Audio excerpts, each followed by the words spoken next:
दोस्तों शायद ही आपको पता होगा कि जिस भारत को आज हम देखते हैं उस यूनाइटेड भारत के नींव बंगाल के एक शहर कोलकाता से रखी गई थी। जी हाँ, आपकी जानकारी के लिए बता दें कि कोलकाता ही वो पहला शहर था जो कि भारत की राजधानी हुआ करता था। इसके अलावा यहाँ पर भारत की पहली मेट्रो रेल भी इसी राज्य के कोलकाता शहर में चलाई गई थी। इसके बाद हावड़ा रेलवे स्टेशन जो कि भारत के सबसे बड़े और ओल्ड स्टेशन में से एक है। वहीं Kolkata port, Howrah bridge, Eden garden stadium भी इसी स्टेट में मौजूद है। दोस्तों वेस्ट बंगाल को सबसे ऐतिहासिक और सांस्कृतिक राज्य में से एक माना जाता है, लेकिन दोस्तों इसके अलावा डेवलपमेंट भी एक अहम भूमिका निभाता है। और आज वेस्ट बंगाल में इसी डेवलपमेंट को आगे बढ़ाते हुए कई सारे प्रोजेक्ट पर काम चल रहा है, जिसके पूरा होते ही वेस्ट बंगाल में रोजगार, कनेक्टिविटी, इंडस्ट्री और डेवलपमेंट आदि क्षेत्रों में भी बढ़ावा मिलेगा। दोस्तों आज की इस वीडियो में हम जानने वाले हैं वेस्ट बंगाल के 10 बड़े प्रोजेक्ट के बारे में, साथ ही ये प्रोजेक्ट के पूरा होते ही क्या क्या फायदा होने वाला है वेस्ट बंगाल को, और ये प्रोजेक्ट कब तक बनकर तैयार हो जाएगा, ये सारी जानकारी आज की इस वीडियो में हम जानने वाले हैं। तो चलिए आगे बढ़ते हैं।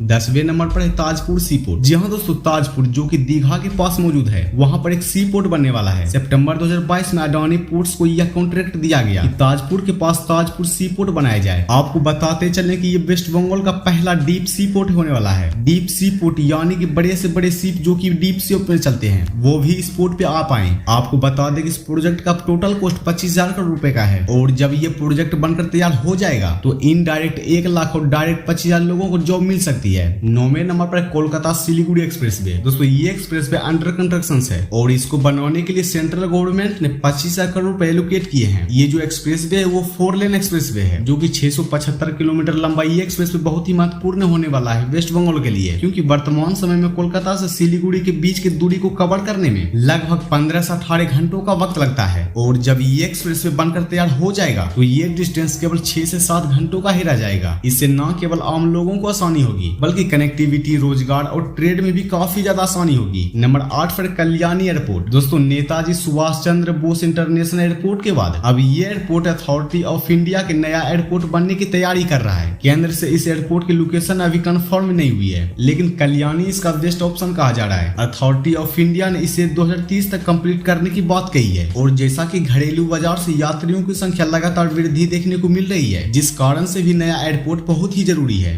आपको बता दें कि वर्तमान में मौजूदा टर्मिनल हर साल लगभग 18.5 मिलियन यात्रियों को सर्विस प्रोवाइड करता है। वहीं ये संख्या 2030 तक लगभग 26 मिलियन तक पहुंचने का अनुमान है। गवर्नमेंट सरकार ने इस एयरपोर्ट को कम से कम 4,000 एकड़ लैंड में डेवलपमेंट करने की बात कही है, जबकि वेस्ट बंगाल सरकार लगभग 7,000 एकड़ लैंड में इसे डेवलप करने की टारगेट रखी है। 7वें नंबर पर कोलकाता ट्रॉली बसेस। जिस तरह से वेस्ट बंगाल में कनेक्टिविटी बढ़ रही है, ठीक वैसे ही कोलकाता में ट्रॉली बसेस चलाने का प्लान है, जिससे ट्रांसपोर्टेशन को भी बूस्ट मिलेगा। हाल ही में वेस्ट बंगाल परिवहन निगम ने शहर के वन ट्राम मार्गों के साथ कोलकाता में एक साधन के रूप में ट्रॉली बसेस चलाने का प्लान बनाया है, और इसमें इलेक्ट्रिक बैटरी भी लगी होंगी। आपको बता दें कि इस बस में रबड़ के टायर, चार्ज करने के लिए ओवरहेड केबिन। आपकी जानकारी के लिए बता दें कि इस तरह की बस को पहले स्विट्जरलैंड और तुर्की जैसे देश यूज कर रहे हैं, और अब जल्द ही इसे वेस्ट बंगाल में भी शुरू किया जाएगा। Number 6 world trade centre Kolkata. दोस्तों वर्ल्ड ट्रेड सेंटर जो कि फिलहाल अंडर कंस्ट्रक्शन है, ये ईस्ट इंडिया का पहला under construction world trade centre है, जो एक बार कंप्लीट होने के बाद भारत में बनने वाला अब तक का सबसे ऊंचा वर्ल्ड ट्रेड सेंटर होगा। वर्ल्ड ट्रेड सेंटर में कई टावर शामिल होंगे, जहां पर आपको ब्रांडेड फैसिलिटीज जैसे कि trade information, trade education, international business hub, multiple business service, IT, ITS, ऐसे कई सारे फैसिलिटीज मौजूद होगी। ये प्रोजेक्ट 1999 में 223 एकड़ प्लॉट के लिए प्रपोज हुआ था, और अब साल 2023 में मेरलाइन ग्रुप ने वर्ल्ड ट्रेड सेंटर एसोसिएशन के साथ पार्टनरशिप करके इसे डेवलप करने की अनाउंसमेंट की है। इसके तहत ये world trade centre 3.5 million square feet का एरिया कवर करेगा। इस प्रोजेक्ट के एस्टिमेटेड कॉस्ट 15,000 करोड़ रुपए बताई जा रही है। इसके पहले फेज को 2024 तक और पूरे प्रोजेक्ट को 2026 तक कंप्लीट कर लिया जाएगा। Number 5 Kolkata metro expansion. दोस्तों कोलकाता मेट्रो जो कि भारत की सबसे पुरानी मेट्रो है, आज कोलकाता में 3 लाइन ऑपरेशनल है, जिसमें एक लाइन 31.46 किलोमीटर लंबी दक्षिणेश्वर भुवनेश्वर से कवि सुभाष तक, दूसरी लाइन 9.1 किलोमीटर लंबी साल्ट टेक सेक्टर V से सियालदेह तक और तीसरी 6.5 किलोमीटर लंबी जोका से तारातल्ला तक ऑपरेशनल है। कुल मिलाकर 46.91 किलोमीटर लंबा नेटवर्क है। लेकिन दोस्तों ये प्रपोज कोलकाता में करीब 100 किलोमीटर लंबा नेटवर्क डेवलप किया जाएगा, जहां 5 लाइन कोलकाता शहर को बूस्ट करेगी। पहला लाइन कवि सुभाष से हेमंत मुखर्जी तक लगभग 13 किलोमीटर रूट अंडर कंस्ट्रक्शन है, जिसे 2023 तक पूरा कर लिया जाएगा।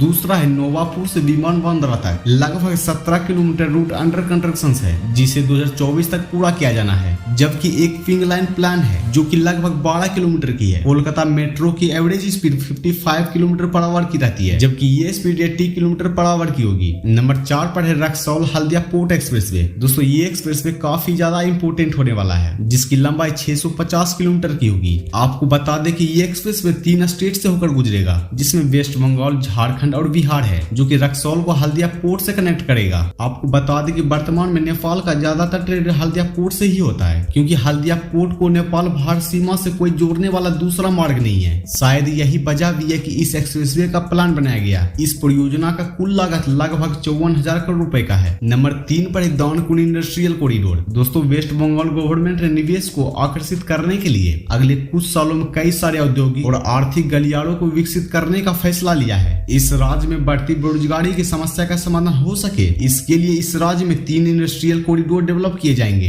जिसमें दानकुनी से हल्दिया, दानकुनी से कल्याणी, दानकुनी से रघुनाथपुर कॉरिडोर बनाए जाएंगे। इस इंडस्ट्रियल कॉरिडोर के बन जाने से भूमि स्मरण स्थानों को जोड़ा जा सकेगा, साथ ही वेस्ट बंगाल की इकोनॉमी को भी बूस्ट मिलेगा। नंबर 2 पर है वाराणसी कोलकाता एक्सप्रेसवे। दोस्तों वाराणसी और कोलकाता अब कुछ समय के बाद एक दूसरे से जुड़ने वाला है, क्योंकि भारतमाला फेज 2 के तहत वाराणसी से लेकर कोलकाता तक एक ग्रीन फील्ड एक्सप्रेसवे बनाया जा रहा है। ये एक्सप्रेसवे 4 राज्यों से होकर गुजरेगा, जिसमें उत्तर प्रदेश, बिहार, झारखंड और वेस्ट बंगाल शामिल है। इस एक्सप्रेसवे की कुल लंबाई लगभग 610 किलोमीटर की है, जिसमें वेस्ट बंगाल में 242 किलोमीटर, झारखंड में 180 किलोमीटर, बिहार में 159 किलोमीटर और उत्तर प्रदेश में 22 किलोमीटर का एरिया कवर करता है। आपको बता दें कि ये एक 6 लेन एक्सप्रेसवे होने वाला है। इस एक्सप्रेसवे की टोटल कॉस्ट लगभग 28,500 करोड़ रुपए बताई जा रही है और इसे 2027 तक पूरा किया जाना है। अब हम आ जाते हैं हमारा लास्ट और पहला project silicon valley tech hub. दोस्तों सिलिकॉन वैली टेक हब, जहां पर रिलायंस, अडानी और TCS जैसी टॉप कंपनियां मौजूद होंगी। ये प्रोजेक्ट 2025 के एंड तक बनकर तैयार हो जाएगा। गवर्नमेंट का मानना है कि नया टाउन कोलकाता में 250 एकड़ का क्यूज रेस टेक हब 1 ट्रिलियन रुपीस को आकर्षण करेगा